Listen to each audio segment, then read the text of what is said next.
He is a young prodigy with a bright future and a beautiful girlfriend, living the dream life. But all this changes when he gets kicked out of his party and is forced to start from scratch once again. So he gathers a group of outcasts and leads them to become the strongest triple-S class party in the world. The story begins with Nick's life flipping upside down as he gets kicked out of his party called the Masters of War by Argus, who he looked up to as a father figure. And as if that wasn't enough, his so-called girlfriend betrays and dumps him the very same day as well. The poor guy sits on a fountain in the rain, getting completely soaked and too broken to pay attention. He remembers the fight with Argus where he refuses to forgive some guy named Garasso, who ran off with all their hard-earned money just to impress some random girl. Argus flips it around and calls him selfish, and tells him that he is not cut out to be an adventurer. He reminds him how he took him in when he was just a kid and tells him to go find some other place where he actually belongs. While he's almost breaking down, a blue-haired girl appears holding an umbrella. She says he looks like a stray dog and casually hands him a ticket to her idol concert. Nick stares at her and says she doesn't look like any idol, then asks why she's even here. The girl says she's just starting out and that cheering people up is part of her job and passion. She gives him her umbrella and dashes off, asking him to show up at her concert. Nick doesn't want to go, but still ends up attending the show of that girl named Agate. And before he knows it, he turns into a hardcore idol otaku who blows all his savings on every bit of merchandise he can get. Wanting to earn more to fuel his honest otaku lifestyle, the guy shows up at the Adventurers Guild and starts scouting for rookies to build a fresh team. There Nick spots a guy and tries to approach him, but the moment he makes a move the guy plays dumb, and Nick ends up not talking to a single soul. After wasting all that time, he drags himself to a tavern and orders the cheapest thing on the menu just to avoid kicking the bucket. He looks around and sees everyone laughing and wonders if he'll ever get to laugh like that again. That's when 3 adventurers walk in and sit at his table. He thinks they might be a party, but since none of them even bother to speak, he figures out they're all loners just like him. One of those adventurers happens to be a fierce yet elegant-looking magic user, and from her crystal staff and flashy clothes Nick figures she must be some noble. After staring at her for a bit, his eyes shift to a drunken cleric who looks like he's already been kicked out of his church. Then he turns to the third one, which is a Dragonine girl. Nick tries giving her a friendly smile, but she just sits there with the same dead serious face, which doesn't even flinch. Just then their drinks arrive. Nick sinks into gloom and starts spiraling, thinking anyone he befriends would just end up betraying him anyway, and wonders if he'll ever be able to trust someone again. He downs the whole drink in one go and slams the mug on the table, only to hear the others do the exact same thing as they all shout in sync that they can't trust anyone either. They freeze and stare at each other in utter disbelief. The rich mage girl among them, named Tiana, begins sharing her story. One day after pulling off a lightning spell, which in this world means combining water and wind magic, she gets praised by her schoolmaster. She gets excited beyond words and rushes off to tell her fiancé Alex about her progress. There she finds the guy sitting with some random girl named Lynn. She sits beside him, too kind to even realize that her man is cheating on her, and happily shares how her teacher loved her lightning magic. But then she finally notices the girl next to him and asks who she is. Out of nowhere, her fiancé starts accusing her of bullying Lynn at school and then goes on a rant saying all she ever does is brag about her magic. He suddenly snaps, claiming he always felt looked down on because of her. And right then and there he breaks off the engagement, dumping her on the spot and marrying Lynn in front of her eyes. After Tiana's school ends, the poor heartbroken girl starts looking for a job, but everywhere she goes people turn her down, saying a noble lady like her is way too soft for real work. After getting rejected from every place she tries, Tiana ends up at a racetrack and somehow wins her first few bets, making a ton of cash right away. She gets hooked instantly, but before long she loses everything and ends up broke, barely able to pay her rent. She then tries finding a partner for adventuring, but anyone who sees her gets intimidated by the fierce and stone-cold look on her face. She even tries forcing a smile, but nothing works, and with zero luck left she ends up in this tavern sitting beside Nick. Nick then turns to the cleric guy, whose name is Zen, and asks about his story. Zen says he used to be a cleric in some small random city. There was this little girl named Myrtle who used to help him gather herbs in exchange for a bit of money. Things were normal until one day the girl suddenly falls in love with him and even holds his hand, asking him to marry her. Zen gently refuses, saying he's a man of the cloth and can't get married. But the moment he refuses the underage marriage proposal, the girl bursts into tears and runs off crying, calling him a jerk as she disappears. A few days later, just as Zen is about to be promoted to High Cleric, the guards suddenly show up looking for him, with Miral standing behind them, looking like something terrible has happened to her. Zen rushes over to her, but the guards stop him, restraining him. The girl accuses him of some serious crimes, and before he can explain himself, Zen is thrown into prison. He spends the next 3 months behind bars, and when he's finally released, he's banished with everyone calling him a pervert. After being cast out, Zen finds himself at an inn, where he stays with a lady. There, he helps the lady relieve her back pain, and in return, she advises him to visit the Labyrinth City and become an adventurer. Zen explains that this is how he ended up becoming a ladies' man and eventually found himself sitting in this tavern. Listening to both of their stories, Nick argues that he can't believe a word they say and asks if they feel the same. Zen, however, declares that he's going to defeat the Demon King. Nick turns to the Dragonian, whose name is Curran, and asks her to share her side as well.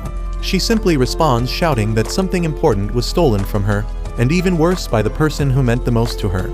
Then, Nick reveals his backstory, explaining how a girl named Claudine dumped him and how he found out she had been using him all along. Suddenly, Nick wakes up to find himself upside down, his face pressed against the floor. It becomes clear that all of them have been sleeping in the same room. He quickly gets up, wakes them all up, and tells them to leave, only to realize that it's not his place. Tiana then calmly tells him that he should be the one leaving, as it's her place. Before you go, tell me one thing. Is this really okay? Can we make enough money to survive? We each have something driving us, whether it's idols, food, gambling, or women. I don't know about you, but I care about things that give my life purpose. Here's what I'm proposing. Why don't we form our own party? Later that morning, all 4 losers stroll into the guild, staring at a young receptionist as if she owes them something. An old guild lady shows up, scolding them for making the cute receptionist cry. She recognizes Nick from the Masters of War and starts going through their guild registration form. She points at Curran and mentions that she's the famous survivor girl who apparently came back alive after soloing a C-ranked dungeon. She adds that staying alive is the most important thing for adventurers and asks about their party's name. Nick proudly responds with Survivor and smiles, saying that no matter what, they'll make sure to come back alive. The others also approve of the name and shout out their new party name. After they're done with registration, Nick brings up 3 rules for their new party, which include never messing with each other's hobbies, always watching the money, and no matter what happens, they all have to come back alive. Instead of letting one person handle the cash, Nick suggests they all share responsibility for saving it. While explaining how they do it, they end up laughing and joking that Nick would be the worst at cracking the safe anyway. That's when Zem looks at him and asks why he's being so paranoid about the money part, upon which Nick shares a bit of his past to explain. Zem adds that Nick basically wants them to trust and doubt each other at the same time, which Curran finds kind of annoying. Still, they all talk about how much they wish they could trust someone again, but agree to stay skeptical for now just for their own sake.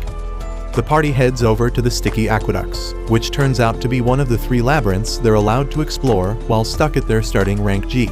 Nick takes the lead and explains that once they manage to clear 2 dungeons, they would be promoted to F rank. He goes on to mention how these specific dungeons are basically like practice areas for newbies to get the hang of this whole adventuring gig. As Nick keeps going on with his lecture, he suddenly steps on something slimy, but lucky for him it doesn't end up being a trap. That's when he introduces the very first prey of the survivors' party, which just so happens to be a small, harmless-looking slime, munching on weeds.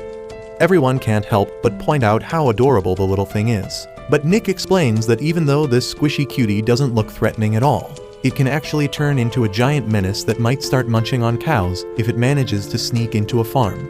He then shows them how to deal with a slime and completely stuns everyone when he casually takes out its core, and that's all it takes. He wraps it up by telling them to make sure they collect all those crystals since they're meant to be exchanged for money later on. On their way to the top, Zem teases Tiana by asking if joining the party was just a gamble for her, which makes her protest as she complains to Nick that Zem is breaking the rule by interfering in her business. Nick smiles and quietly wonders if forming this party might have actually been the right decision. Zem then tries taking down a slime and admits it feels kind of wrong to take a creature's life. Everyone tries convincing him, and they all end up discussing why monsters even attack humans, though no one really comes to a clear answer. Nick reminds them to stay alert. and Tiana argues that the only change they've seen in slimes so far is that they've gotten faster. She then brags about how she once took out orcs and goblins, but right after that she trips, and Nick casually mentions that the slimes here shoot sticky fluids and are about as slippery as a banana peel. The mage gets embarrassed after messing up and quickly casts Icicle Dance in her rage, but she misses and accidentally fires it at Curran, who barely manages to block it with her sword. Tiana asks if she's alright and apologizes, but Curran turns cold and tells her to be careful, arguing it might be her next time, who ends up striking her by mistake. This incident puts a dent in their newly formed bond, and the two girls begin avoiding each other. A while later, they reach the top floor of the dungeon, where Nick once again reminds everyone to stay alert. That's when Zem spots a massive slime monster, and Nick tells them it's the dungeon's boss. Hearing that, the mage suddenly charges at the monster, claiming she can take it down on her own, but only ends up creating a complete mess. The party ends up washing their clothes by the riverside after the mess. Nick explains how giant slimes react to strong magic by splashing slime everywhere. He then tells Zem that his place is in the rear and he should rely on others to protect him. Nick removes his armor and reveals all his strengths and weaknesses, even admitting he knows nothing about magic. When the others ask why he's revealing so much, he tells them that if they understand each other better, it might help them build trust. He gives a small pep talk, trying to lift their spirits and keep them motivated. Hearing this, Zem finally opens up and shares his own strengths and weaknesses too. Tiana steps in front of Curran, bows an apology, and then reveals her strengths as well.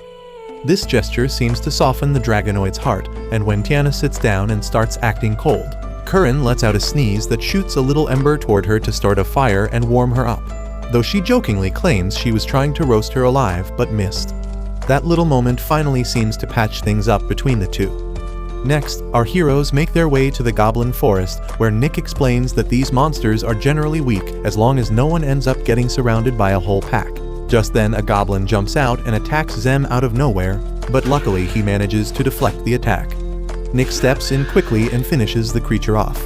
After that, the survivors go up against a whole horde of goblins, most of which Nick takes down on his own. That's when Tiana reveals her detection skill.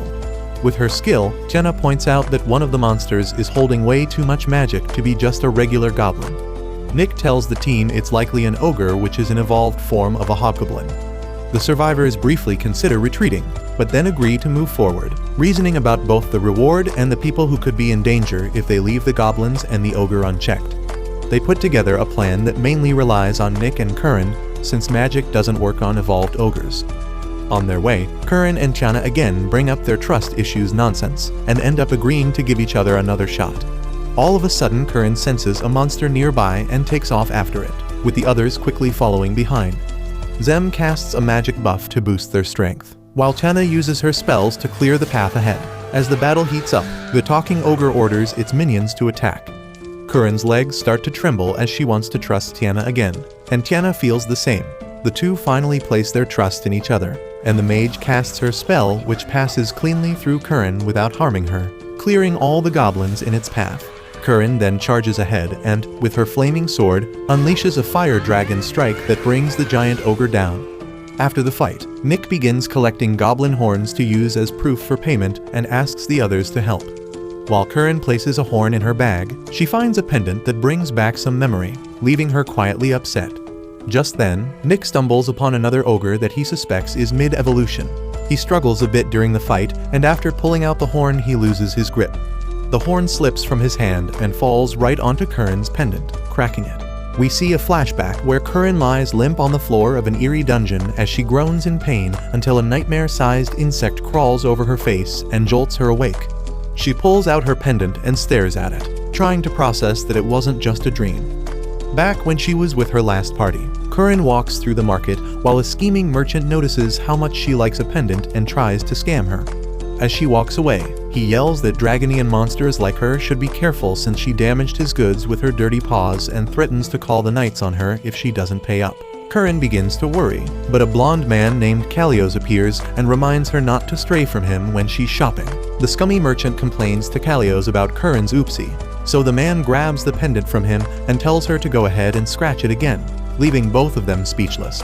He makes a bold bet that he'll pay double if she's actually guilty, and then has Curran peel it like a potato, exposing the merchant's filthy scam. Without making a big deal, he pulls out the real pendant Curran liked from his pocket and, after getting his money back, hands it to her before making a smooth and confident exit.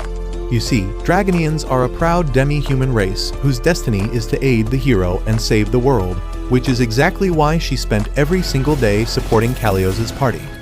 The next day, Curran is polishing her family's dragon gem when Kalios asks if she's ready to head out and tells her to leave her things behind since no one would dare steal from them. With that, Curran follows the man she's proud to serve with all her heart on a mission where, as usual, the others shower her with compliments, though it's Kalios's approval that brings her the most joy.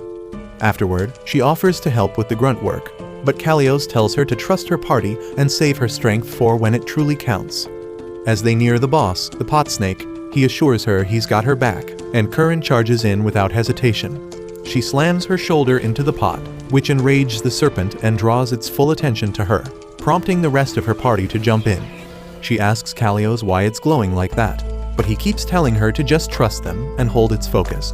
She keeps calling out to him until the serpent coils around her and paralyzes her with its toxic breath, leaving her gasping for air and dropping like a sack of potatoes. The blonde guy and his party begin gathering the loot and casually thank their tough dragon girl for being the perfect bait for the famously lethal poison. The last thing she sees before blacking out is all of them walking away without a single glance back at her life. Later, she manages to crutch her way back, fueled by rage and determined to retrieve the dragon gem her father gave her, since it's crafted from the finest materials and has grown stronger alongside her throughout her life. Filled with conviction, she finally collapses just outside the inn, where the innkeeper tells her that Kalios and his party claimed she died and then vanished. She asks what happened to her belongings, and he says Kalios promised to return everything to her family. Curran gets a flashback of his warm face telling her to trust him, and almost throws away the filthy gift he gave her. But then the grief overwhelms her, and her knees give out completely. After that, she goes through a period of soul searching until one day, while starving, she sees an adventurer enter the tavern, and quite literally blows the door open. She overhears that he's Fifths, the famous solo eater. She quietly watches him enjoy the feast with the kind of joy a Mexican shows while eating tacos, and it somehow inspires her, so she orders the same meal. Later, she finds out the guy is a legendary solo hunter by day and gourmet food lover by night, so she decides to follow him around every day thinking he can't see her like John Cena. Fifths notices what she's doing and starts tossing hints her way on what to buy without making a big deal out of it. The next day, she returns the favor by saving his sword from a drunk guy at the tavern, so he gives her a simple thanks. But she thanks him from the bottom of her heart because he is the man who showed her what good food really tastes like and helped fill the massive hole left in her once innocent soul with food. Still, Curran quickly figures out that eating all this great food costs money, which she doesn't have any of. And that's the day she ends up meeting everyone at the guild. Back in the present, Nick searches all over for a pendant like Curran's and starts thinking it's even more terrifying that she didn't get mad at him. That's when he suddenly hears Agate call out from behind, pleasantly surprised that he doesn't look nearly as homeless as before. Later, he chats with her by a fountain, where Agate bluntly tells him it's pretty selfish to expect forgiveness just by replacing her pendant, but then adds that it's fine since her own selfishness is what led her to meet him. She tells Nick that maybe he should become Curran's gift himself, which gives him a very wrong idea. Sometime later, he finds her in the market happily munching on some piping hot squid balls, and she tries to get him to try the super spicy dumplings topped with wriggling worms which nearly send him to the afterlife, but Nick is glad to see Curran smiling again. After that, he asks Curran if her pendant really meant a lot to her, but she tells him not to worry about it too much and says she actually feels much happier now that it's gone. Later at the guild, the party's small gathering is interrupted by a catgirl who invites them to the back. There, an old lady gives Theme a quest to explore the Labyrinth of Bonds and recover a legendary artifact hidden deep within. The old lady explains that their mission is to locate the Kizuna blade and even promises to pay them each time they try even if they fail. Shocked that she's offering thousands for what sounds like a beginner-level job, Nick gets suspicious and insists she lay out every detail she has and put it all in writing so she doesn't try to pull something shady when it's time to pay up. With that settled, they charge through the dungeon like it's a casual adventure hunting for the sword, while Nick still can't shake the thought of Curran's pendant. Zem is amazed by the labyrinth's scientifically advanced design, but Nick tells them all to stop chatting and focus on spotting any hidden passages. Meanwhile, a mysterious voice watches their progress through surveillance cameras, eager to see whether this mismatched party can actually survive until the very end. Moving down the stairs, Nick leads the party as far as their map goes until they arrive at a dead end. But he quickly notices that the lamps are supposed to be red instead of green. So Nick rushes straight in, saying he likes to be thorough, and also maybe because he smells a hidden room full of money like Mr. Krabs. A door suddenly opens up, and they head inside. They find a big, dark room with tanks lined up. So Tiana asks if they seriously have to search the whole place. But Nick points out the obvious and heads straight toward the pedestal with the shining light. Tiana quickly stops them and scans for any traps using her magic sight, and the space shows up suspiciously clear. But the moment they get near the pedestal, the lights suddenly pop on, and a voice calls out to the party and congratulates them on their brave journey. As the old man's voice coming from the sword keeps spouting nonsense, Nick ignores it and carefully examines the broken sword sitting there. Tiana thinks it might be a magic sword, but Nick calls it more trash than his waifu, which really sets off the talking sword. Nick tells the senile blade to quit going full Shakespeare on them and just tell them where the Sword of Bonds is. They're all shocked when the sword says it's exactly what they've been looking for. Pretending to go along with the old-timer, Nick says he won't toss him out of respect for his age, which makes the sword curious why no one's equipping it. Once it figures out that none of them actually use a short sword, it starts panicking about what they plan to do with its greatness, so Nick casually says they're obviously gonna sell it for some sweet cash. The sword immediately bursts into tears, crying that it doesn't want to be dumped again like the liars at the guild. When Tiana asks what the old man is even rambling about, it reveals that the guild that developed it, the prototype sword Kizuna, sealed it in the labyrinth afterwards so no one could ever get their hands on it, and it's been waiting for a worthy partner ever since. Nick tells it he understands, but he also understands money more. Kizuna begs him to use its power for something good instead of pulling an elan while a machine nearby starts rumbling ominously to life. Then they hear a massive boom, and Kizuna casually mentions that the Guardian is now officially on its way. Out of nowhere, a huge goop monster bursts in and forces them all to run for it. Tiana fires some sharp icicles straight into its ugly face while Curran charges in headfirst to slice it clean in half. But Kizuna realizes something's off, and before Nick can shout a warning, the creature reflects the icicles right back into Curran and drops her to the floor.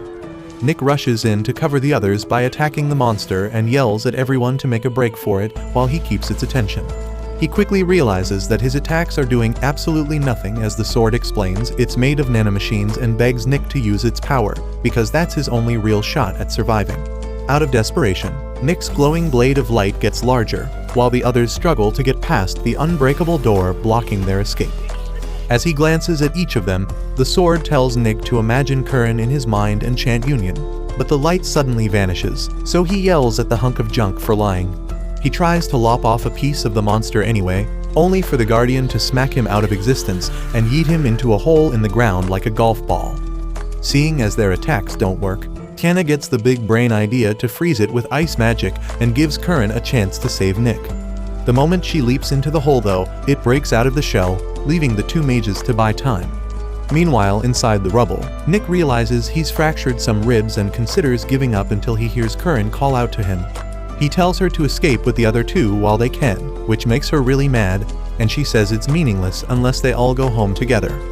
Nick gets up and apologizes for breaking her pendant, even though she told him not to sweat about it. Curran confesses that her party leader gave it to her, and even though she was furious at his backstabbing, she just couldn't get herself to trash it because she was hoping that he would someday come back in her life. But she's decided to move on and focus on the precious people with her now. She shocks him and says that she's glad that it's gone now and lifts him up with her precious smile. Seeing their bond strengthen, Kizuna asks Nick to activate it one more time. Back on the surface, Tiana gives up and tells Zem to stop wasting his spells on her and focus on saving Nick. As they say their last words, a blinding flash of light blasts out from behind the Guardian, which is shattered to smithereens by Nick and Curran's fusion. Kizuna explains that the Guardian's core is able to shift throughout its entire body and makes it almost impossible to land a proper hit. So Nick gathers a huge amount of magic and channels it into one massive sword strike that lights up the whole monster and completely destroys its core, though the two also collapse and their fusion comes undone. Meanwhile, at the guild, they show off the sword to the old lady and the cat girl who don't look that impressed. She calls it pretty underwhelming, probably because it's more of a vintage relic than a sword. and admits she'll pay them for the trouble they went through, which Nick approves of. But she then turns to the little white-haired midget staring at them from the back, who proudly introduces himself as Kazuna, the Sword of Bonds. Later, Kazuna laughs at how easily they conned the guild lady, which makes Nick question his whole thing about upholding justice and all. Kazuna cheekily says it's all to save a life, his life, though Zem is still confused about how it works and concerned that he chose a pretty blatant name for someone who wants to stay low-key. Later in Tiana's room, Nick empties out the sack of cash on the table, and everyone gets excited thinking about what to splurge their payday on. Kazuna gets a little confused about who he's supposed to tag along with, but Nick reminds him of the survivor's first rule that says messing with each other's fun time isn't allowed. He offers to take him to the idol concert if he can stay quiet in sword form the whole time. But after seeing him already looking bored out of his mind, Tiana offers to take him to see a race on the forbidden grounds on the condition that he doesn't complain about how she spends her money. The next day, Kazuna quietly admires the beauty of nature around him, giving off such a poetic vibe that the survivors sitting nearby can't help but notice. Tiana casually pulls out an igniter, catching Kazuna's eye as he immediately praises it with interest. She smiles and drifts into her memories, thinking about the time she spent with her professor. At the same time, teacher Nick digs out a few old relics to serve as their safe and then brings out some bronze coins, telling everyone to guard them well. Apparently, that tiny stash is all the money they've got left, so the party agrees to take on quests. The scene then flows into Tiana's past, back to the time when she graduated from magic school. She remembers the igniter her teacher gave her as a farewell gift. Along with it comes the guilt of how she ended up ruining the career of the very professor she admired the most. He got dragged into her scandal and lost his chance at the sage title he had always dreamed of. Yet even after everything, he still looked at her with a smile. As their conversation goes on, the professor suddenly bursts into laughter for no clear reason, and that laughter only grows more intense until it turns unsettling. It becomes clear that he's lost his mind and turned into a laughing maniac. Tiana looks back on his condition and feels a deep sense of pity for him, wishing things could return to how they used to be.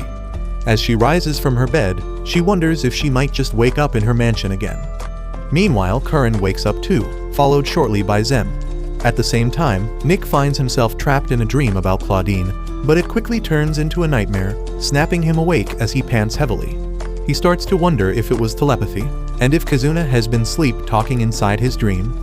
The team gathers around a table where Kazuna suddenly yells that he has no past to return to, and that the time he's spending with the survivors is the best he's ever had. Later, they head off to an icy dungeon glistening with snow crystals, where they soon spot a Razatu ogre.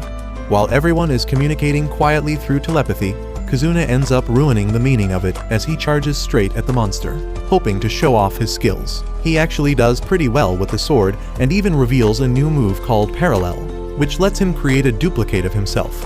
After they manage to take down the ogre, Nick walks up to him, saying he suddenly feels drained. Kazuna admits it was his doing, and he has used their stamina and magic to activate his skills. He adds that he can create up to 5 copies, and all of these abilities were copies from a swordsman who used him once. Tiana calls it straight up cheating, but Nick says he's just glad Kazuna's on their side. Kazuna then brings up using Union again, though Nick shoots that down, saying anything that leaves them collapsing right after a battle is too risky to use often. Meanwhile, all Curran can think of as usual is food. As they reach a food court, Nick finds himself thinking back to the dream he had last night. While they're sitting at the table, Curran starts tossing out some completely useless food advice. And when Nick teases her about how she's the one who eats through their budget, she just throws the survivor's first rule right back at him and shuts him up. Just as Nick starts thinking about her again, he spots his old flame Claudine sitting nearby, clearly working her charm on another poor kid who's already fallen for her act. She's crying about how she has to go back to her mother who doesn't have much time left, using a sympathy card to wrap the kid around her finger. Right then, Nick shows up beside them and starts mocking her with sharp little jabs that slowly expose her drama. The new victim turns to Claudine and asks who Nick is, and Claudine looks ready to explode. Nick then hands the boy his gift back, saying it's not even her birthday, blowing the whole thing wide open. The confused kid turns to Nick and asks if everything Claudine told him was just a lie. Later, while Nick is busy laying out a plan for a new cave labyrinth they're supposed to scout, Claudine suddenly shows up and dumps a glass of juice straight on his head as revenge. But Nick stays completely calm and simply asks if her mother is doing well. She even brings along that big cat guy named Leon from earlier, who tries to intimidate Nick by warning him to treat Claudine better. Nick shoots back with a smirk, asking if the guy is also part of the Iron Kitties, which instantly makes Claudine snap, yelling that the name was Iron Tigers and not Kitties. As the argument heats up, Leon tells Nick to step outside so they can settle this with a fight. Once they reach a quiet place where no one can see them, Nick takes an offensive stance, ready to throw hands, but out of nowhere, the big kitty suddenly apologizes. He thanks Nick for finally putting an end to Claudine's nonsense and even says Nick can have her now. Leon admits he's used her enough and that she's got tons of enemies chasing her down just like Nick. Then he casually asks if Nick has also been scamming the new recruits in his party. Nick looks furious for a second but suddenly bursts out laughing like a complete maniac. And just when Leon starts thinking they're on the same wavelength, Nick punches him right on the chin and sends him crashing to the ground. The fight kicks off but ends almost immediately since the big kitty doesn't stand a chance against our teacher Nick. Nick restrains him and explains that while he also wants money, scamming his friends for it would make the money worthless. Right then, a new guy sneaks up from behind and lands a surprise wind attack on Nick, which catches him off guard. But before this guy can even finish bragging, our Dragonian girl drops in with a perfect ambush of her own. Just then, the guild lady, Vilma, arrives, and the big kitty suddenly proposes a math-based bare-knuckle battle to settle things once and for all, appointing the receptionist as their referee. The next day, the guild lady explains there are 10 rounds in the maths brawl, where the problems keep getting harder each time, and each round only ends when one side finishes their calculations, with the side scoring higher getting a free hit. Just as Curran starts worrying about how big a responsibility it sounds, everyone gets shocked when she ends up winning the draw, and she starts having a seizure just from thinking about maths, while Claudine's taunt makes her want to jump off a cliff. After that, she takes a mock test and Zem congratulates her, saying she's got decent potential once she puts in some study. He hands her the sheet, which makes her really sad, but he cheers her up by saying that after her training she'll be Einstein in no time. On their way out, Kazuna offers to fight for them, but Zem thinks he's way too strong and insists it's a problem they need to handle on their own. So they spend the next few weeks carefully planning their strategy while Zem gathers some intel from his ladies. The night before the competition, Nick tells everyone there's no doubt Claudine's team will try something sneaky and reveals they've pulled this kind of trick before. Zem adds that his night ladies told him the Tigers party is way smarter than it seems and has some method of sharing info no one can detect. Tiana guesses they're using thought gems, which are basically the Temu version of Kazuna's telepathy. Nick tells Curran she just needs to keep solving her problems until Tiana gives the signal. Meanwhile, it is revealed that Claudine barely avoided being sold into slavery by her own parents, and after that, she started using her budget Taylor Swift looks to scam simps out of their money, feeling pretty satisfied with her hustle life until Nick came along. Just thinking about him snaps her out of the nightmare, and she swears she's going to make him pay for turning her life upside down. On the day of the competition, Catgirl hands out the problem sheets to both girls and Curran feels relieved that they're not hard, but Claudine taunts her saying even kids could breeze through the first one. Meanwhile, Nick fights Tiger Man Leon and notices he's not fighting back, which makes him think the guy might just be buying time. Seeing Nick struggle, Curran starts to worry before locking in and finishing first. As she flashes a confident grin at Claudine, the Catgirl announces the score, revealing Claudine left her in the dust with a near-perfect score, which Zem expected since Curran had rushed to finish. Nick still jokes that little Catman's fluffy paws can't hurt his rock-hard abs, but his face quickly drops when Leon lands a dirty hit to his solar plexus. Still, it's not enough to knock him out, and Nick already figured they'd try to abuse the math part since Curran's at a clear disadvantage and aim to win by just penalty hits. With that, Claudine takes another round, making Curran wince at Nick getting beaten because of her mistake, but the Chad tells her she's not the one taking the hits. She cries out anyway, saying he's getting hurt only because of her tiny bird brain. Hearing that, Nick laughs and says he was ready to take dozens of hits back when she barely scored 20 before training. But now that he's seen her progress, he's got full hope in her. He calls her the smartest girl he knows, which makes Curran so happy she tells Claudine to take her trash talk straight to the garbage where she belongs. She locks into the next round, fully focused and completely unfazed by Claudine's yapping. Meanwhile, Tiana keeps a close eye on Claudine, waiting to catch her the moment the problems start getting tougher and Curran begins falling behind, while Claudine breezes through the equations by cheating like a smug little gremlin. Seeing Nick at his limit, Tiana scans the area with her magic sight, but spots no signs of foul play. After Nick takes another penalty hit, Tiana gets everyone's attention with a sharp whack of her pipe and tells the guild lady she doesn't have time to sit through a slow math match, suggesting they drop all the problems at once. The guild lady warns that doing so means whoever finishes first is basically guaranteed to win with 7 penalty punches in a row, but Nick just grins and tells her to bring it on. With that, the cat girl hands all the sheets to Curran and the snake girl, and Tiana keeps her eyes sharp as she waits for Claudine to finally show her cheating hand. Seeing Curran go full throttle, Claudine gets cocky and tells her guy hidden somewhere to bring out the calculator. As the two girls fiercely wield their pencils, Tiana notices a magic signature in the distance and moves out with the party. Nick catches on and taunts Leon about his missing team member, which makes the Tiger Man worry they've figured out their big brain plan. In a panic, he yells at Claudine to stop, but that only makes her angrier and raises the guild lady's suspicion. Meanwhile, Claudine struggles to coordinate with a nerd in the tower, so Kazuna finally drops in with the rest of the party greeting him from behind. Meanwhile, Claudine is at her wit's end and gets so frustrated she yells at the nerd that he's taking too darn long. Just then, Tiana shows up with the robed idiot, waving their thought gem for everyone to see. Guild lady asks the blonde girl if she's also got one, much to Tiana's anger. With that, the guards escort the oversized pussycat to jail, but Claudine starts rambling that she's struggled her whole life and no one has the right to blame her. Curran doesn't buy it, and Tiana states that everyone gets a chance to change. Later that night, they all head to the tavern to celebrate Curran's MVP math skills. While being thrown behind bars, the Tiger Man slips back into his memories, thinking about an adventure party known as the Silver Tigers. The one leading that group was Bishot, someone who stood out with his sharp intelligence among the otherwise dim-witted Tigerians, and that guy happened to be his very own brother. Thanks to Bishot's brains, they managed to conquer the infamous Mechasteel Moonhell Labyrinth and swipe the treasure hidden deep within it. But his reckless nature ends up costing him his life early on, leaving Leon with a heavy distrust towards humans. Right then, a guard steps into the Tigerian's cell, draws his sword without warning, and holds it toward him while demanding to know the location of the treasures his party once sold, since not even the black market left a single trace of them. When the guard asks if he still has the treasures on him, Leon flashes a sly smirk and throws back a question of his own, wondering how he figured it out. Turns out, there's one item Leon never dared to sell, simply because it's way too dangerous to handle. With no other option left, he finally calls it forth, revealing the Sword of Evolution, a weapon that strangely looks a whole lot like Kazuna. Meanwhile, our survivors are out enjoying the huge pile of money they recently earned.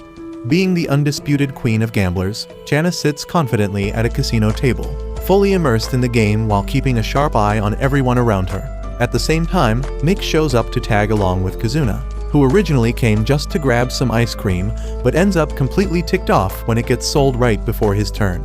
Seeing that they're already here, Nick casually asks if Kazuna wants to try gambling too, but the sword replies that he can't due to the ethics protocols hardwired into him. That's when Kazuna notices a man holding a set of cards and learns that these particular cards are laced with anti-magic to keep people from cheating. Just then, a big bad lion is seen approaching the casino trying to look for its prey.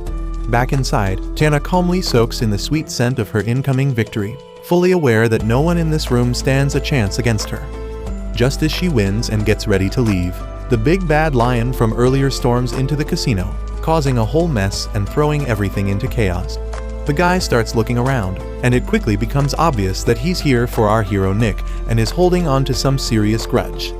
As his thoughts focus on Nick, it's revealed that this monster is actually Leon, and his beastly transformation has something to do with the sword he summoned earlier. He remembers just how much he used to envy our guy. As the story rewinds to the cell, the sword slices through Leon's restraints and asks if he's finally ready to unleash his destructive powers, wanting to know who he plans to annihilate first. The sight of the blade and the deadly pressure it gives off is so intense that the guard nearby ends up leaking into his pants.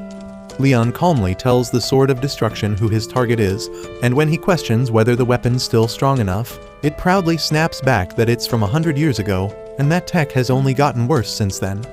With no hesitation, Leon grabs the sword, yells out evolution, and transforms into this terrifying beast. As Leon keeps tearing the place apart, Tiana turns to Agate and asks who let the oversized pussycat into the casino. She starts to get nervous, realizing she handed over her weapon when she came in, and right then the big cat steps in front of her demanding to know where Nick is.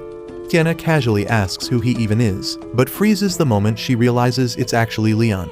Surprised at how massive he's gotten, she still refuses to give up Nick's location. Leon doesn't take it lightly and threatens to end her right there, warning her that his sense of smell has evolved so much he can now sniff out lies. The lady calmly gets the oversized cat talking, purposely making him drop his guard before suddenly blasting him with her lightning flash and roasting him. She makes a run for it, but the big pussy bounces back instantly and hurls a whole casino table in front of her, blocking her path. Tiana's eyes widen as she struggles to understand how the beast healed so fast. Thinking quickly, she turns to Agate's manager and tells him to protect her, pointing out that she's basically his ticket to a fortune. As the guy rushes to escort her out, Tiana turns back around and tells the raging beast how important it is to rely on your friends and actually care about others. Leon sniffs the air using his ultra-evolved senses to catch even the tiniest lies, but finds nothing wrong in her words. The idea doesn't sit right with him, and he scoffs, calling it pathetic while wondering if this is what hope actually smells like. Just as Tiana points out that holding her hostage won't help lure out Nick, the big cat leaps at her with a crushing attack only to get stopped by Nick himself, who refuses to let Tiana die on his watch. That's when the Sword of Evolution speaks up again, warning that another of its kind is nearby before realizing that it's actually its long-lost rival, the Sword of Bonds. Fired up by the chance to settle old scores, the Dark Sword unleashes its full potential on Leon, transforming him into an even bigger and more monstrous version. The Sword of Bonds immediately sees how dangerous this is, recognizing that the dark weapon is now devouring not just Leon's body, but also his mind. As the clash begins, Tiana calls out to our boy to use Union, and he swiftly takes the chance, managing to fuse with her on the spot. From that fusion emerges a stunningly majestic, almost girl figure with long hair. Their union form blasts out a freezing move called Ice Age, following it up with another strike, but Leon powers right through like it's nothing. Right then, a crack forms in his rage and Leon starts questioning why he's doing any of this, realizing there's no real goal as he just wanted to mess around with Nick for a bit. But the Berserk Sword has pushed him too far, and now innocent people are getting hurt. The sword senses Leon beginning to calm down and desperately tries to push him back into madness, telling him to enjoy watching others suffer, but Leon doesn't fall for it this time. Even so, the Sword of Evolution coldly tells him it's already too late to turn back. Leon fights against the sword's control, trying to break free while it uses his worst memories against him. He shouts for help, and suddenly, a holy light appears, followed by Nick and Tiana's majestic union form, who launches anti-magic cards to break the sword's hold. With their help, Leon gets saved and again finds himself back in his cell, reflecting on his actions. Nick shows up for a visit and Leon greets him with a smirk, joking if he's just here to check out a tiger in a zoo. Nick assures him that luckily no one at the casino died, though the place itself is now a complete wreck, which visibly puts Leon at ease before the guy leaves after a short but much-needed chat. The following day, Nick is out for a run when he hears Agate's voice motivating him in his head. He thinks his simp levels are getting out of hand, but when she mentions he has to buy merchandise to reach the next level, he is disappointed by how greedy she is. The two take a break in the park, and Agate asks him if he's found a purpose in life now, confessing she'd feel guilty if he became a waste of oxygen like some of her fans. This leaves Nick speechless, and he thanks her for saving him from becoming a petty criminal, saying she really became his idol that day. Agate goes deep in thought and suddenly gets sentimental, which Nick figures is the real reason she went on hiatus.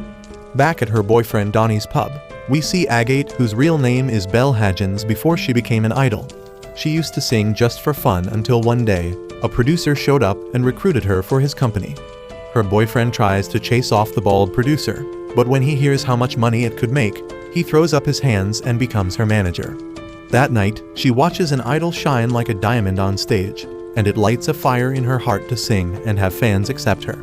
Before she knows it, she's in an idol trio named after Jules, and while she enjoys every moment of it, her life with Donnie starts to crumble as he turns into a deadbeat gold digger who only sees her as a walking bag of cash and refuses to admit he has a gambling problem.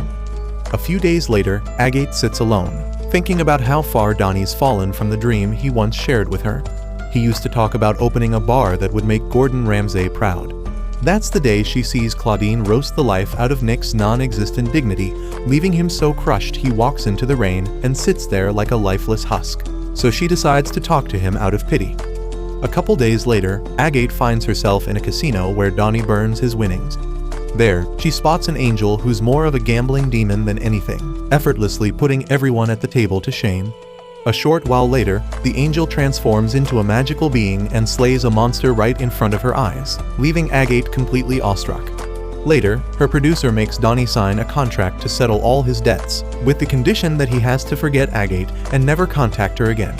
Agate feels a heavy sadness and tells him she really likes him, but she's doing this because he stopped looking at her. She adds that he's bad for her now, and she's tired of trying to fix him. Donnie cracks up, then says he's going to hit it big and show her. With a self-satisfied grin, he walks out of her life for good. After that, Nick shows up at Agate's comeback concert, where she opens with a smile as cheerful as always and tells her fans about meeting an angel during the recent casino incident. Hearing her mention the aura farming knight who saved her life and left without even giving her name, Nick feels an uncanny familiarity. She shocks him further by revealing that her comeback song is about her new hero, the legendary Paladin, to share the hope she gained when she was down in the dumps with her fans. After the concert, Agate pulls the telepathy trick with Nick at the park again and keeps clowning on him for being hopelessly delusional until he tells her to stop playing and just spill whatever is actually stressing her out. She hesitates a little, but then lets it all pour out, and the two end up having a surprisingly wholesome heart-to-heart. The next day, Kazuna brings Zem a magazine that talks about a strange phantom known as the Stepping Man, a guy who apparently spends his nights kidnapping kids. Kazuna gets super excited explaining how this guy can jump around in mid-air and how nobody has been able to catch him so far. Curran argues that they should probably stop him if he's really evil, but Nick jumps in saying the whole thing sounds fake, though Kazuna immediately starts arguing like a stubborn kid, insisting that the guy is totally real. That's when a green-haired lady named Olivia Taylor suddenly appears, thrilled to hear the name Stepping Man, and proudly reveals that she's the one who wrote the magazine article. Olivia explains that whenever something suspicious is going on in the city of Labyrinths, she always makes it her mission to dig deep and figure out who's behind it. Later that night, Zem, while being drunk, stumbles toward a narrow alley following a little girl, and right before his eyes, the child suddenly gets snatched and vanishes from sight. While walking with Nick, Kazuna suddenly comes to a halt and tells him that Zem is in danger, prompting the two to rush off in search of their friend and finding Zem just in time as he stops the nearly invisible Stepping Man from kidnapping the girl. It turns out the Stepping Man is very much real, and Kazuna immediately engages him in a fight, though the culprit ends up escaping from the scene. Once they're out of trouble, Zem brings the little girl to a woman named Red who starts tending to her. Nick begins questioning the girl about who the man was and what she was doing out there. The girl responds that it really was the Stepping Man and explains that her mother had been tracking him down before ending up in the hospital. The group then finds out that her name is Riene, and Zem adds that they believe what she says. Suddenly, Riene asks Zem to take her on as his student, clearly impressed by his bravery. But Zem responds that she's at least 15 years too young to be his pupil. She then eagerly asks what she should do to train until then, and Zem simply tells her to rest and never try anything dangerous like chasing after the Stepping Man again. Rihanna quickly agrees and happily calls Zem her master. The next day, our survivors make their way to the Bounty Guild, hoping to dig up some information on the Stepping Man. But the cat lady at the counter refuses to hand out details on valuable bounties that easily and quickly recognizes Nick as a former member of the Masters of War. She hands them a simple bounty instead, assigning them a guy named Hale Hardy and promising a reward of a few 100,000 dinas if they manage to catch him. As the receptionist calls out the name of their party, the other bounty hunters in the room start paying attention and immediately recognize them, with one of them mocking them for being clueless about how bounty hunting really works. Not one to let that slide, our gambling queen Channa throws down a bet with the guy, offering him a turn. After getting their mission, the survivors head to the slums known as Garbage Collection. Hoping to track down their target there, the party approaches the gatekeeper and tries to squeeze some information out of him. Instead of being helpful, the guy rambles on about some guy named Greg, whose dog recently gave birth to 10 male pups. And just when the survivors are about to give up and walk away, realizing they're not getting anything useful from him, he suddenly warns them never to cross paths with someone named Nalgava. On their way through the area, a group of thugs attempt to rob them, but the party takes them down with ease, and Nick gets the leader to spill that the man they're hunting can likely be found in the bedrooms. The party moves forward, passing through the slums and seeing firsthand how miserable the conditions are for the people living there. Kazuna quickly recognizes the area, and in no time, they find their target. Hale tries to make a run for it, but they swiftly tie him up with ropes.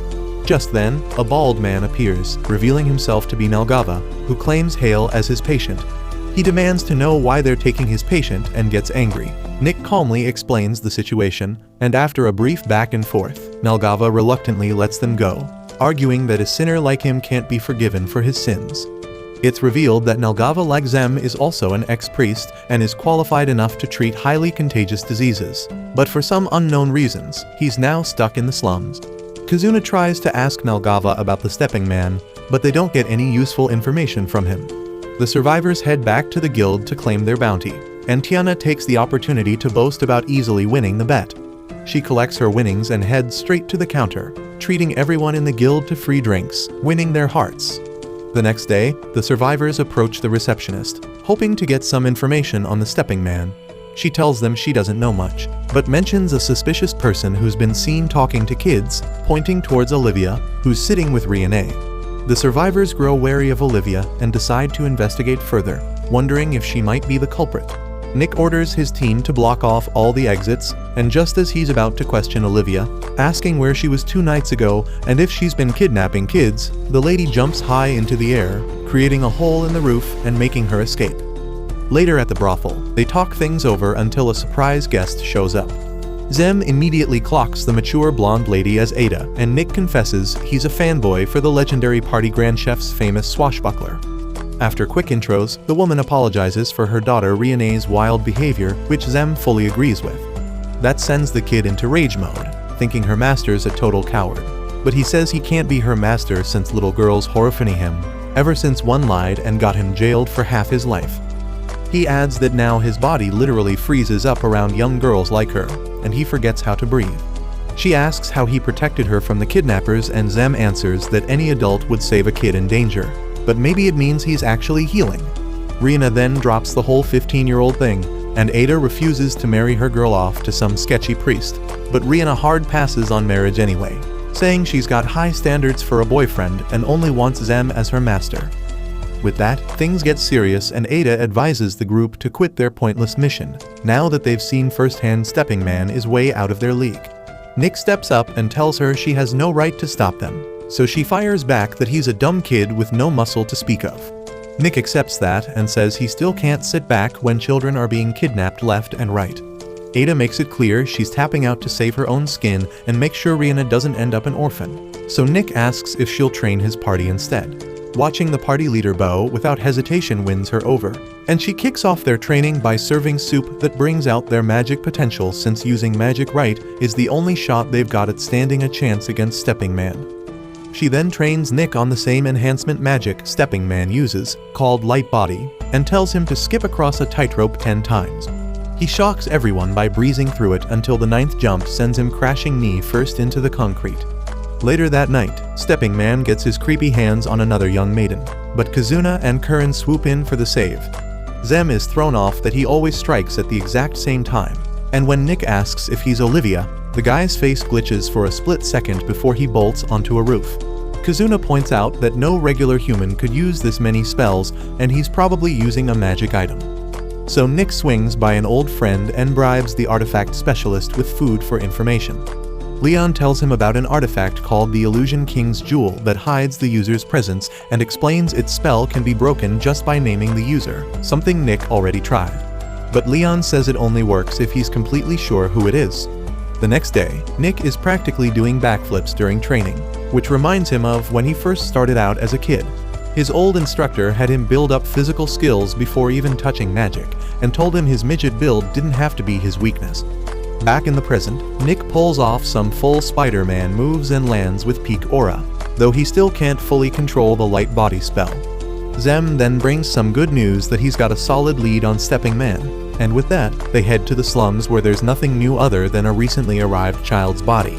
As they move in to check the body, Kazuna warns everyone through telepathy that they're being tailed, and a robed figure suddenly ambushes Nick.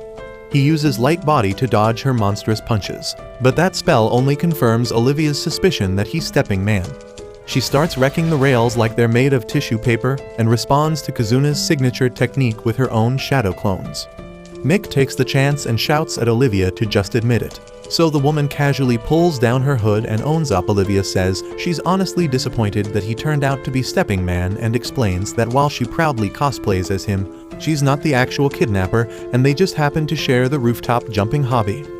Putting that aside, they open the coffin in the mortuary together and don't notice anything strange about the body at first. But Olivia tells them to look closer, and sure enough the girl looks way too perfect, meaning their senses are being tricked by magic.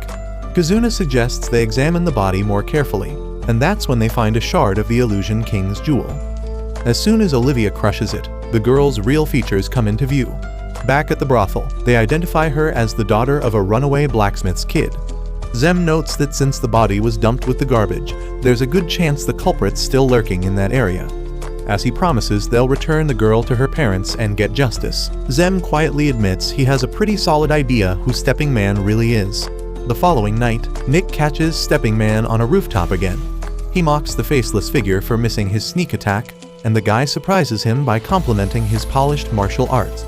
Nick shifts to a serious tone and demands to know why he keeps using the same tactics when he knows they've been exposed, but Stepping Man answers by throwing out his chains.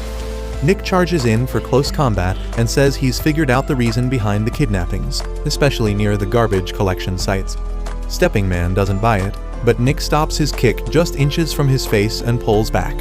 He points out how sus an overqualified doctor running research in the slums is and calls out Nelgava's name without hesitation. As the clouds part and moonlight hits his face, Nelgava's veil fades while he congratulates Nick for discovering the truth. Nick says it all became obvious once they found out the kids had yellow demon sickness, and there's no way it would spread from the slums to city kids without some filthy bastard pulling strings, then grins that his doctor clued him in. He adds that Zem also figured out the plan to kidnap kids for use as research subjects in a crazed hunt for a cure. Since Nelgava clearly isn't in the mood to talk, Nick charges in and drops a brutal combo that the old man reads like a book until Nick lands a kick so hard it breaks through the roof and sends them both crashing into the storehouse below. He smugly thanks the doctor for always taking the same path, and the rest of the team arrives ready to jump his wrinkled self. Zem uses the moment to ask why he stopped this low, and Nelgava says it's all for his daughter. But Zem already knows yellow demon sickness is a venereal disease, and says the girl caught it by accident from a patient sample while trying to follow in her father's footsteps, though no one paused before spreading nasty rumors. The old doctor breaks into a gut-wrenching rant about why his daughter had to die and collapses as he claims he's now willing to sacrifice as many children as it takes to find the cure she needed. Zem feels let down by the senior he once admired and asks how he manages to live with himself. The doctor says he's being naive and should understand that everyone carries a dark side, and as a father, his duty outweighs what others think of his twisted methods. Zem says he's heard enough and brings the man crashing back to reality. He asks if the doctor even remembers the little girl whose life he stole, then gets furious that the bald old man already forgot one of his many victims. He tells him about the look on her parents' faces when he returned her lifeless body and how the entire neighborhood grieved with tears. Zem reminds him that all those kids aren't just nameless strays and are loved by someone, just like his daughter was. Nelgava apologizes and admits he met a priest by chance and clung to him like a desperate leech until he got accepted as a priest. Still, Zem reminds him that he's been saving lives through his clinic and says that to the people. He's always been a real doctor. Hearing the guy still spit out toxic positivity makes the bald man laugh until he coughs up blood and says stopping him won't solve everything. But Zem stands firm and says he'll take on whatever comes, one step at a time. Right then, Kazuna senses something dangerous closing in fast, and the second he warns the group, a beam of energy blasts straight through the old doctor's chest. A white masked knight appears and tells the doctor it's time for his eternal nap. He says he came to rescue him, but the orders changed, then brags about smashing their precious Illusion King's stone worth billions. Nelgava just replies that his fate was sealed the moment he chose to get caught. When Zem tries to reach him, the masked knight throws him aside through telepathy and tells him not to waste pity on his enemies, mocking him to save himself instead. Curran and Tiana rush in to help, but the white mask moves faster than their eyes can keep up and sends them flying like they just got kicked straight into Narnia. While Zem heals the doctor, he He tells him he always makes the same mistake by forgetting to put his comrades first, then calls his so-called kindness nothing more than a selfish need to save the helpless, and makes it clear that mindset will get both him and his friends destroyed. Right after, Nick says they need to use Union but freezes when he sees everyone barely holding on. Olivia quickly snaps him out of it by offering to buy time for him to choose, and as Zem gives the go-ahead, the lady goes full Jackie Chan and kicks White Mask into another dimension. She reveals who he is and proudly introduces herself as many things, but today she's the Dombey mommy here to put him in his place. White Mask says knowing too much ruined the cat and charges with his sword, which she casually catches like it's a hot potato before hammering him with back-to-back kicks that crack his mask and force him to fall back. As the White Mask starts to heal, Olivia figures she can't break through the ancient gear, but Nick and Zem combine powers, and for the first time White Mask actually panics. Realizing he's found a worthy opponent, he steps it up and uses gravity magic to pin Olivia to the ground. After that, he nearly crushes our protagonist with a sword that really weighs more than a mountain, so Nick switches to a speed-based approach which White Mask first mistakes for a basic stepping spell, though he quickly figures out Nick is actually jumping through mid-air. Meanwhile, just when Olivia thinks it's time to head to heaven, she notices the pressure has eased and breaks free from the gravity spell. As White Mask gets distracted by Nick's lightning-fast mid-air movement, Olivia charges like Sonic the Hedgehog and boots a massive boulder his way that he narrowly dodges. White Mask then locks onto Nick and catches him, convinced he's won, but Kazuna suddenly comes flying in like a shuriken and nails him right in the face. Still, he yanks it out like it's nothing and says he's calling it a day before making a dramatic nuclear exit. Everyone escapes the rubble in one piece, but Zem immediately hurries to the bald doctor's side. The old man reveals he has the yellow sickness himself and won't last long, so as the building rumbles, Kazuna warns everyone they have no time. With that, they rush out of the collapsing building. The next day, Zem mourns the loss of a great man from this world. Nick offers some comfort, and Curran tells him he did everything he could. After wiping away a few manly tears, they regroup as Kazuna says the big case is finally closed, though Olivia reminds him that White Mask was just one part of a larger organization. There's always a top dog pulling strings from the shadows, and with their stockpile of ancient weapons, they could cause all kinds of chaos. Hearing that, Nick turns to the green-haired monster of a lady and asks who she really is in all this. She playfully calls him naughty for even asking before she casually reveals that like the Sword of Bonds, she carries the title of Sword of War. Since that day, the survivors spend most of their days in bed, realizing just how weak they really are after facing White Mask. While staring at a broken old sword, Nick remembers being in a carriage with his parents on the way to where his uncle Argus lives, when he hears his father go silent and his mother shoves him like a toy into a hidden compartment and tells him they love him very much. He hears swords clashing and someone yelling that Argus betrayed them, and he barely escapes the fatty who takes the cash and even checks the compartment. But Nick's luck turns worse when he runs into a huge man with a knife right as the fatty catches up. Just as he shuts his eyes, the big guy finishes off the walking Big Mac and mutters an apology. Nick later learns the man is actually his uncle Argus and becomes his student, driven by the regret of being useless and failing to protect his parents.